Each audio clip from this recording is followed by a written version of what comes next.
On peut parler philosophie et surtout que le colloque d'aujourd'hui organisé par l'UDAF m'intéresse parce que toutes mes réflexions aujourd'hui, notamment dans le secteur social et médico-social, portent, à mon avis, sur quelque chose qui est essentiel, qui n'est pas le supplément d'âme, et c'est la notion d'éthique, et donc la posture professionnelle éthique pour les professionnels du secteur, mais y compris pour les gouvernances, c'est-à-dire les dirigeants d'associations.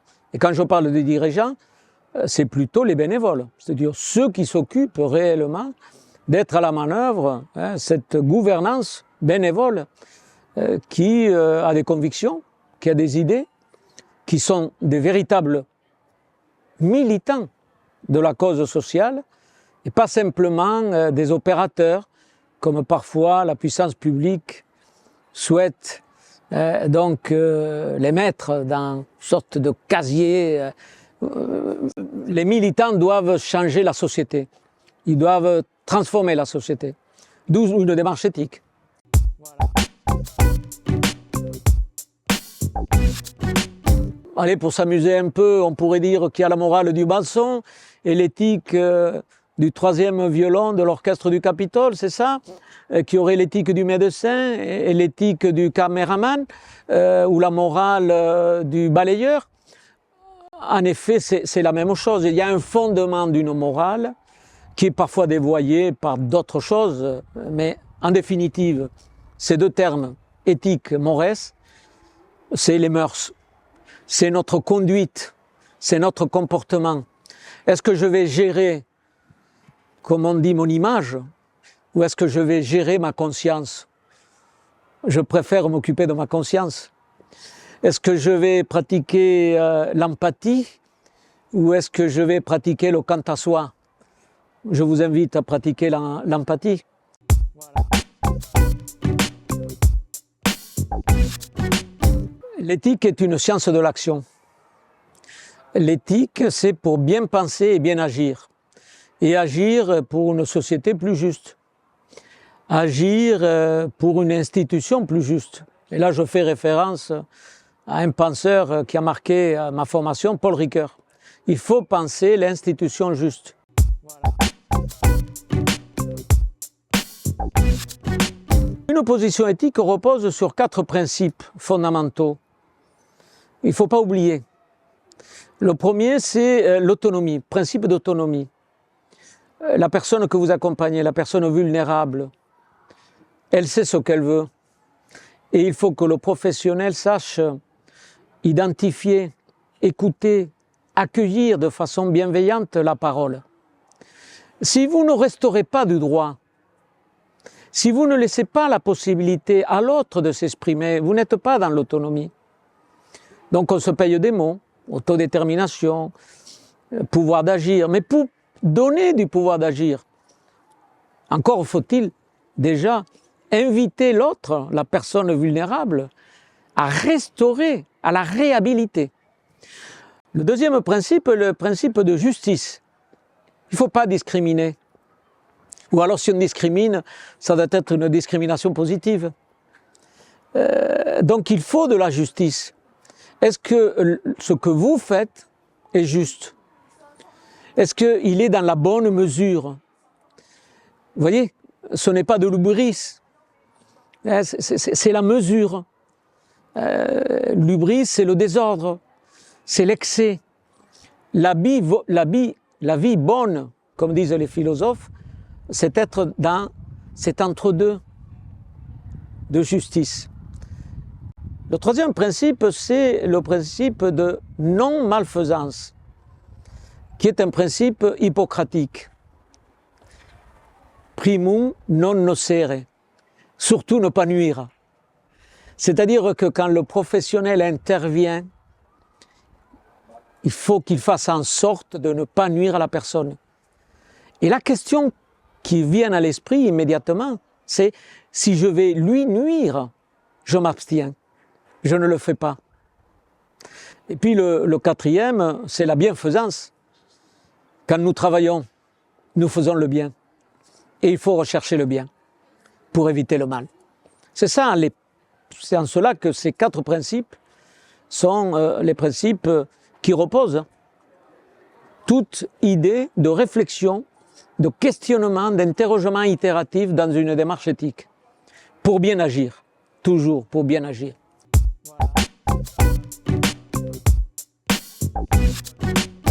En 1992, ça date, j'avais commis le premier cours d'éthique pour des jeunes managers dans les écoles de commerce. Et pourtant, pour faire du commerce, il faut une certaine droiture, il faut une certaine éthique. Exemple, il y a parfois des lois qui sont totalement non éthiques. Exemple, l'optimisation fiscale, c'est légal, mais ce n'est pas éthique. Pourquoi? Parce qu'on pourrait mieux penser la société et mieux répartir la richesse entre les indigents, les plus pauvres, les plus vulnérables, et ceux qui sont plus riches, qui n'ont pas besoin de cela. Et donc, la question de la répartition est contraire à l'optimisation. Et pourtant, c'est la loi. Vous voyez, ces questions. Et donc, c'est une tension toujours entre le droit et la position éthique. Mais dans tous les métiers, il y a des postures et des positions éthiques, et des postures éthiques.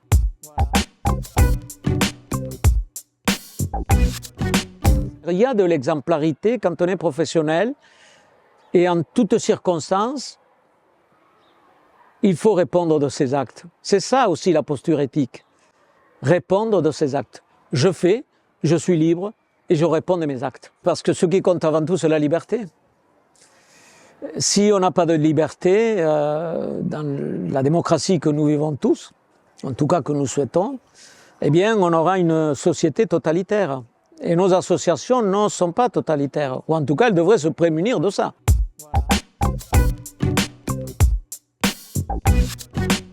Souvent ça a été des citadelles. Le travailleur social tout-puissant. Moi je sais, la personne que j'accompagne ne sait pas. Je suis le sachant, toi tu ne sais pas. Je sais ce qui est bien pour toi. Je crois que c'est révolu ce temps. La personne sait ce qu'elle veut. Encore faut-il identifier les signaux faibles. Encore faut-il, comme je vous ai dit tout à l'heure, avoir cette écoute. Il faut passer parfois du temps.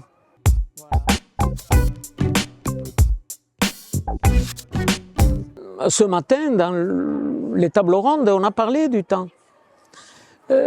Choisir le bon temps. Encore une fois, les philosophes parlent de ça.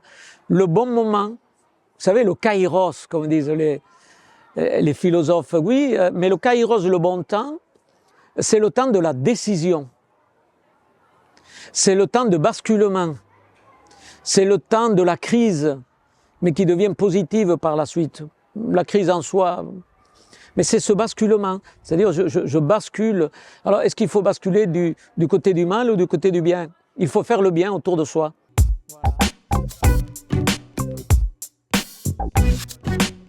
Je suis un homme issu des Lumières.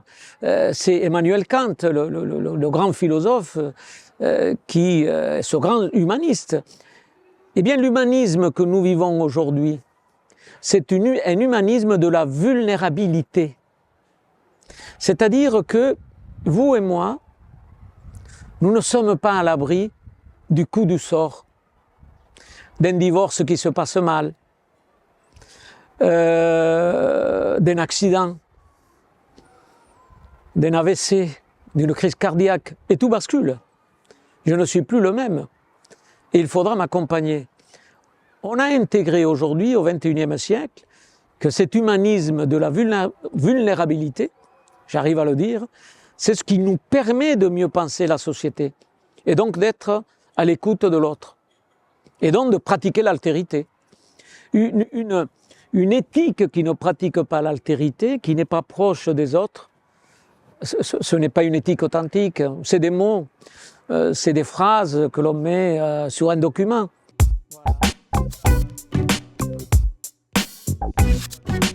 Dans l'évaluation de la haute autorité de la santé, on parle d'éthique et de bientraitance. comme premier item où il faut réfléchir. Donc il faut inviter les professionnels et les directions et les gouvernances à penser et écrire la politique de bientraitance. Mais il faut l'écrire, c'est un exercice d'écriture. Ça peut se codifier parce qu'on pense avec des mots. Vous changez le mot, vous changez la pensée. Donc il faut bien penser les mots, et penser les mots, c'est ce qui vous permet d'identifier le réel, ne pas tordre le réel.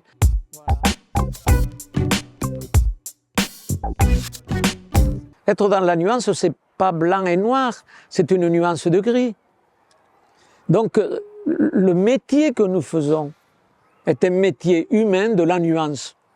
Et le droit est un métier de la règle, mais vous savez qu'il y a de la jurisprudence. Ça veut dire que parfois le juge et la jurisprudence est là pour rectifier. Et puis les lois changent. Ce qui est vrai aujourd'hui ne sera pas vrai demain. L'éthique, c'est ça, c'est les mœurs. Ce qui était toléré hier, est-ce que ça sera toléré aujourd'hui? Et ainsi de suite.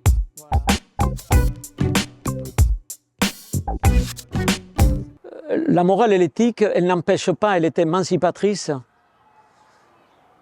C'est l'émancipation de l'homme, quoi. Même la personne la plus vulnérable, elle a le droit, elle doit être émancipée. La personne doit accéder à cette liberté. C'est important parce qu'elle sait ce qu'elle veut. Rien pour moi sans moi.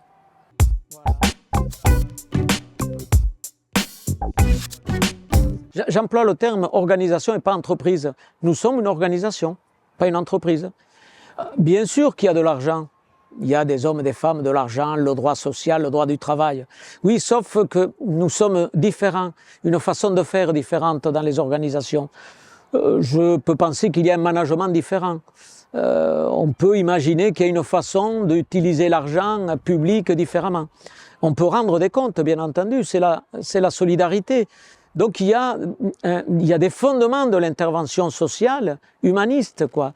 C'est-à-dire que je suis dépositaire de l'argent de la solidarité nationale et mon rôle, c'est de bien l'utiliser au bénéfice des plus faibles, des plus vulnérables, des plus fragiles, etc. Et à ce titre-là, je dois tout faire. Et j'ai un espace de liberté, malgré le cadre contraignant.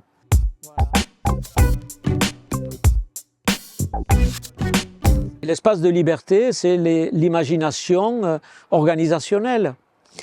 L'espace de liberté, c'est des utopies organisationnelles. Ce n'est pas interdit, il faut penser le management de demain, il faut penser les relations sociales de demain. Donc oui, il y a de l'utopie dans nos institutions, parce que nos institutions, elles sont opératrices, mais en même temps militantes. Nous avons envie de transformer le monde. Nous avons envie de transformer la société. Et ça, je crois qu'il faut le garder à l'esprit pour les dirigeants.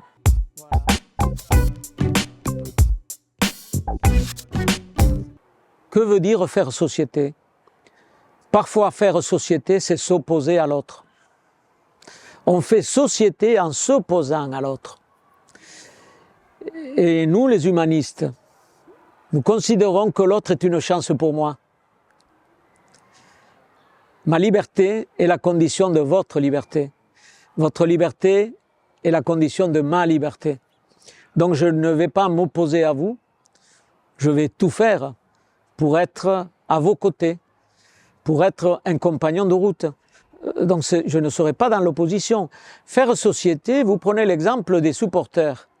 Chacun sort son maillot et le stade, parce que nous venons de sortir des Jeux Olympiques, on s'oppose. Mais dans cette opposition, parfois, se loge un peu de fraternité. Eh bien, c'est dans ce sens que nous faisons société. Mais ce n'est pas parce que vous avez le nombre majoritaire que vous avez raison. Combien de fois ceux qui ont été les plus grands utopistes, les plus grands visionnaires de notre société, souvent, ils ont été très minoritaires. Mais les utopies finissent par gagner.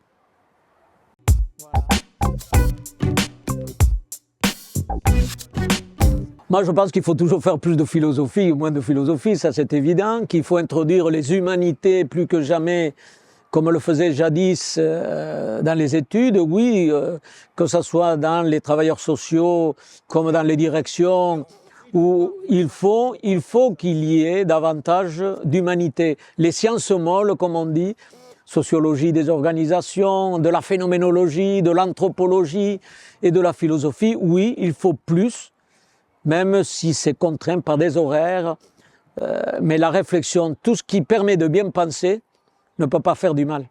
Apprenons à bien penser.